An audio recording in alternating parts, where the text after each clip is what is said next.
Sorry for the wait.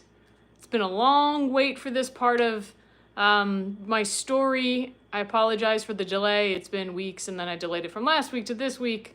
Anyway, we finally made it. We're finally here to discuss the next part of my story. As usual, I'm going to recap what we talked about last time, or read the last episode, if you will, from last time, and then we're going to go through this is the last one. This is actually the last part of the story that I have written so far.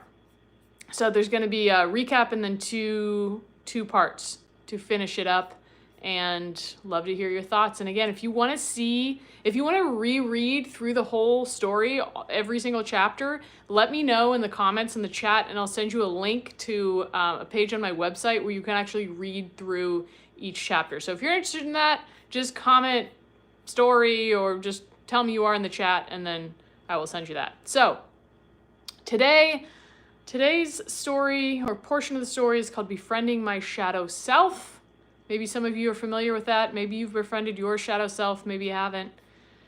Let me know if you're here, by the way. Say hi in the chat. I see we have some people here, but I want to give it a few minutes for people to jump on before I dive right in.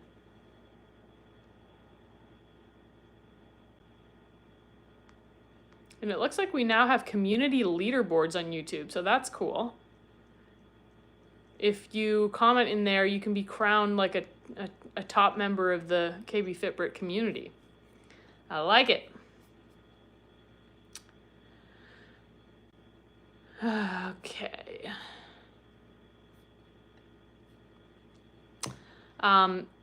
Just got done doing a big filming day this morning for Kettlebell Solo. So for those of you that are familiar with Kettlebell Solo membership site that I teach classes and programs on, we are filming a brand spanking new program, and it is kicking my butt. It is a tough program. This is one of the hardest programs that we're gonna have put out for Kettlebell Solo. So if you're a member, look forward to that. If you're not a member, all of our programs can be purchased a la carte. So be sure to check them out. It's just at kettlebellsolo.com. We also have tons of free classes on the Kettlebell Solo YouTube channel. All right, well, we're going to go ahead and get started with our little recap from last time. So we ended on, let's see, I might recap the last two since we have less to go over today. We're going to recap the last two. So the second to last one we read was I Had to Try Something. So we're going to go ahead and read that one. One of the hardest parts of my personal journey has been not knowing, and not knowing how to get to a place of knowing. What's the path to fulfillment? How do I figure out what to do? What do I do when I don't know? I used to base my answers on what I thought I was supposed to do, what others would expect me to do, or what would give me external validation. Now that I'm on a path of deciding what's real and right for me, the me underneath all the conditioning, it can be much harder to figure out. There is no roadmap to my or your personal fulfillment. If someone says there is, they don't know. There's a quote here from Lao Tzu: "Those who know don't say, and those who say don't know." I've had to come to terms with my own victim mentality. Constantly saying, I don't know, and trapping myself in misery around not knowing is a form of victimhood. As scary and overwhelming as it may feel, it's my life, I have agency over it, and no one else can walk this path for me. Knowing that I have a tendency to fall into victimhood doesn't necessarily stop it from happening, though. I was feeling very stuck and emotionally overwhelmed at the beginning of, this is the beginning of the year, but this was about 4 years ago. Mired in fear because I didn't know where to go or what to do next. Sometimes all it takes to get further is take a step in a direction, any direction. My mom recommended I try a process painting workshop, and I thought, I've got nothing to lose and nothing to do today anyway, so I jumped on the opportunity. Lo and behold, it was a very healing experience to place my emotions onto paper, and the artwork helped me move into a different state of mind. It took the willingness to try something, even though I had no idea if it would help, that turned things around and got me beyond the storm of despair. From there, I was able to let go of fear and keep taking steps forward. Being the author of my own story is difficult, and I get stuck and fearful at times. However, I believe that if I'm committed to the process and open-minded enough to keep taking steps, there's freedom on the other side. Hi there, thanks for joining. Thanks for saying hi in the chat. Okay, so the next chapter we're going to recap. This was the last one from the last time we went over, is my journey to finding God. I grew up atheist and internalized the idea that belief in God is BS or stupid. In my family, intellect was prized above all else. Believing in God was mostly seen as folly, an excuse to not work hard or think for yourself. I never questioned whether my family's beliefs were my own. I simply thought God was not for me. Although when I look back at my childhood journals, I find that in desperate times I would write prayers to God. If you're really there, God, please help me, that kind of thing. It wasn't until I embarked on the search for meaning that I realized I was missing a large piece of the puzzle by closing myself to God. I met a Christian in 2020 who completely changed my perspective on God and Christianity. The type of person who emanates love and positive energy in a way that is palpable to anyone in their presence. I knew immediately that I wanted to embody what this person embodied, that I wanted to know what they knew, because I could tell they had answers to the questions in my heart. I began to learn about God by reading the Bible and other books, Christian, Buddhist, and other spiritual works. I started watching The Chosen. Any Chosen fans out there? It's a TV series about the life of Christ, and listening to worship music. I meditated, did breath work, and practiced being as present as possible. I spent a lot of time pondering what it means to live life believing that God exists, and how that changes my thoughts, intentions, and actions. One of the reasons I felt unfulfilled is that I was always pushing so hard, trying to do everything myself, thinking I had to control my life. Opening myself up to the idea that nothing is in my control, that I could let things unfold naturally, and that there is a God guiding things in the direction they're meant to go, was simultaneously scary and relieving. I also realized that at my core, I felt like I wasn't worthy of God's divine love. For that reason, the story of Jesus' mercy and forgiveness spoke to me deeply. I had several experiences over the past few years where I was shown signs and given realizations with such divine timing that I cannot explain them with anything other than God. I found I could experience a lot of gratitude, joy, and comfort by letting myself have faith, even if that faith was relentlessly questioned by the other part of me that still believes things need to be tangible to be true. I've heard it said that only God can fulfill my needs and repair my wounds. That God's love is the most wonderful love there is. That God will be there for me, carrying me through tough times. That God loves me unconditionally. That God is listening. Sometimes those ideas upset me because I don't understand how to feel them or have complete faith in God. I haven't figured out what it means to connect with God in a personal way, one that isn't based on what external sources tell me it is, books, people, society, religion, etc. Sometimes the atheist ideas I grew up with come in and fight against the part of me that wants to believe. Was that God talking to me or just my imagination? If God is all-powerful, why doesn't he make things obvious? Is he even listening to me? Why doesn't he just talk back? I have a hard time letting go of my expectations around what God should do for me and how it should feel to have a real relationship. I know those things stand in my way of experiencing the mystery of God, and it's frustrating. Someone recently told me to approach my relationship with God like I would any other relationship. Getting to know someone takes time. Relationships require effort on both sides, and each has to learn to understand the way the other communicates. Unrealistic expectations get in the way. It means I want to control how someone shows up for me instead of letting me love them in the way that is true for them. Hi, Yassine. Thanks for joining. While I still struggle to understand or describe my relationship with God, my journey to discern more of the mystery continues. One of the most important things I've learned so far is that some things simply cannot be explained by thinking and rationalizing. They can only be felt and understood intuitively. I feel that I'm called to walk a spiritual path, even if I can't explain why or what I'll get out of it. Thanks, South to West. I appreciate it. Thanks for being here. Okay, so, excuse me, we're all recapped now on the story, and we're ready to go into the new part of the story. So the first section is actually called Reigniting My Love for Kettlebells. So we're going to dive into that first. Sadly, kettlebell training completely and totally lost its appeal to me once I stopped competing. That was around 2019 or so. I was thoroughly burned out, and I didn't do much with kettlebells for the next several years. When I found kettlebell partner passing, my love for kettlebell training was rekindled. For those of you who don't know what kettlebell partner passing is, go look it up on YouTube or Instagram.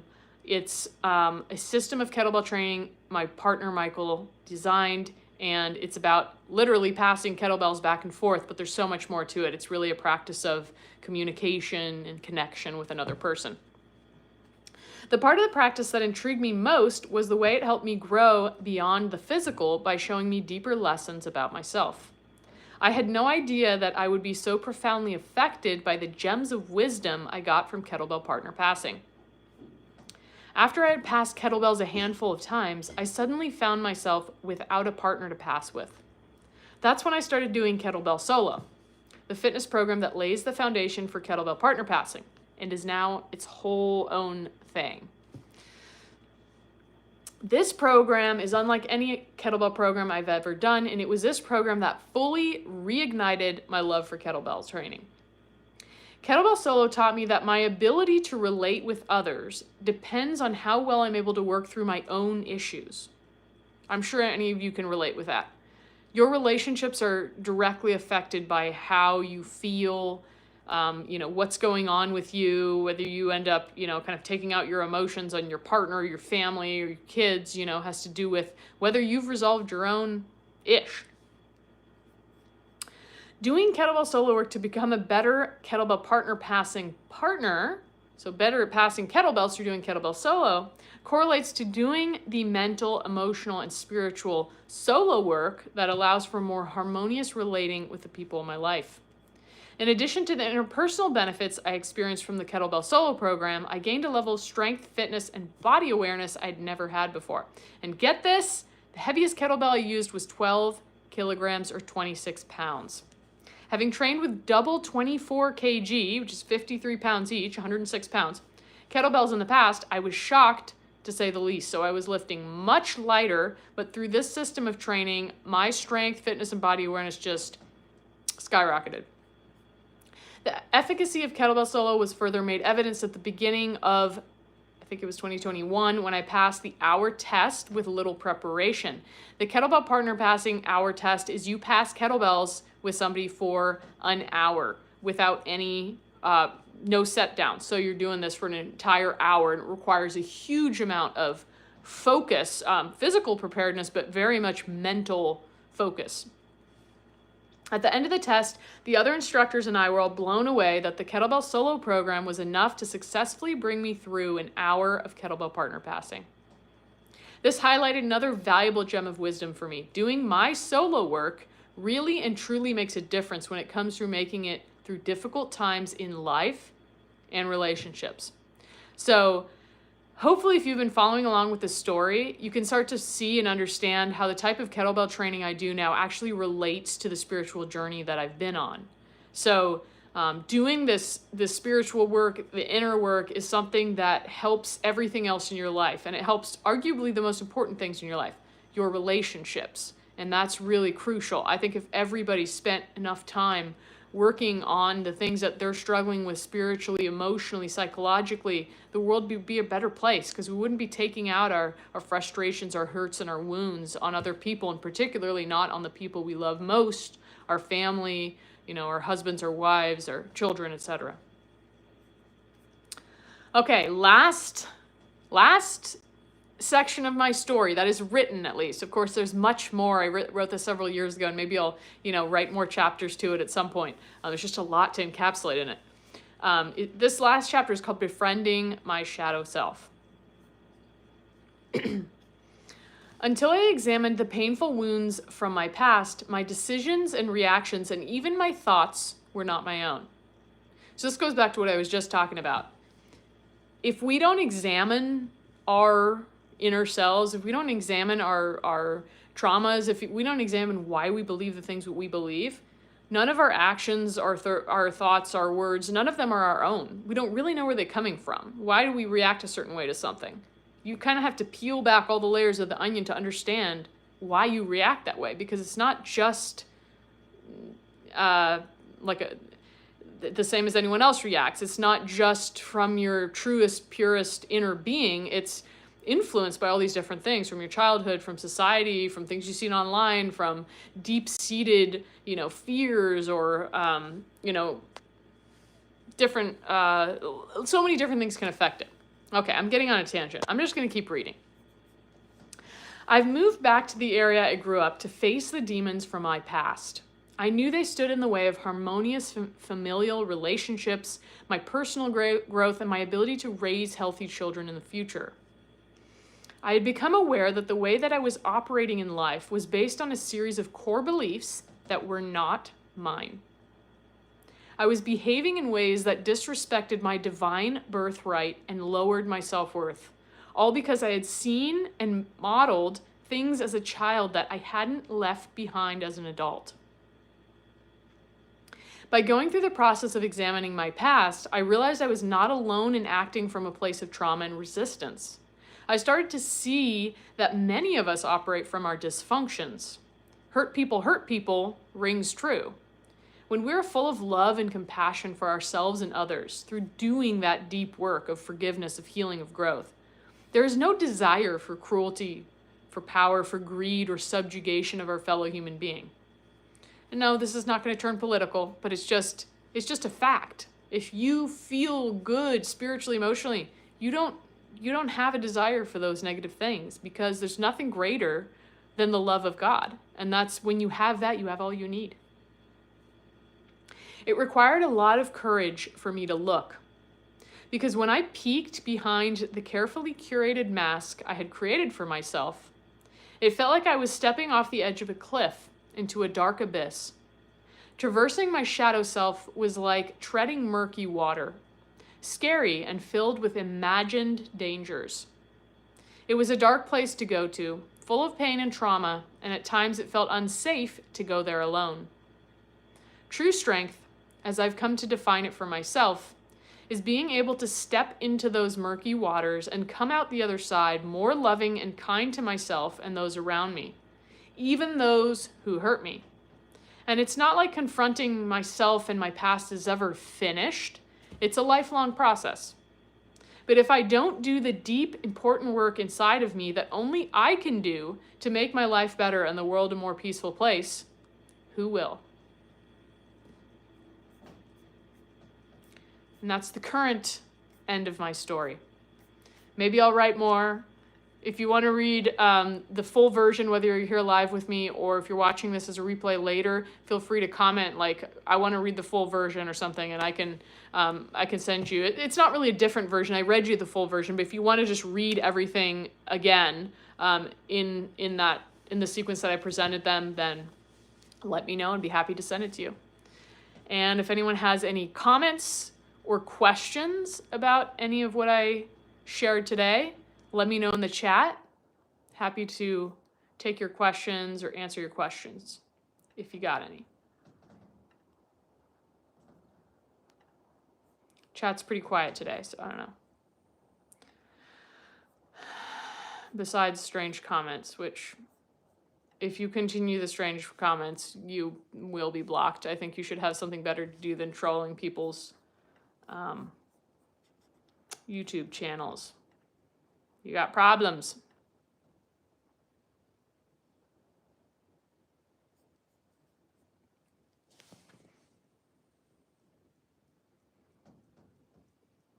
Any other questions, comments? Live requests?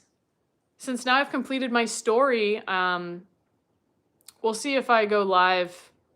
I feel like the lives haven't gotten much traction lately, so it's been a little discouraging, honestly. But I really appreciate those of you who have been here consistently listening to the story. That's why I keep doing it, because I really appreciate you being here. But as far as moving forward with live, I may or may not continue doing lives. If I get a good idea for like a series or something that I want to share with you, then I may do that, but we shall see. We're planning on filming some new long-form YouTube videos. I know I haven't done a new like long-form YouTube video in quite a long time, but there's some good content. We've got some great ideas that we're going to be coming out with. A lot of kettlebell content, reviews, a lot of stall bar stuff. So if you're excited about any of that, get excited because it's coming. Any other questions?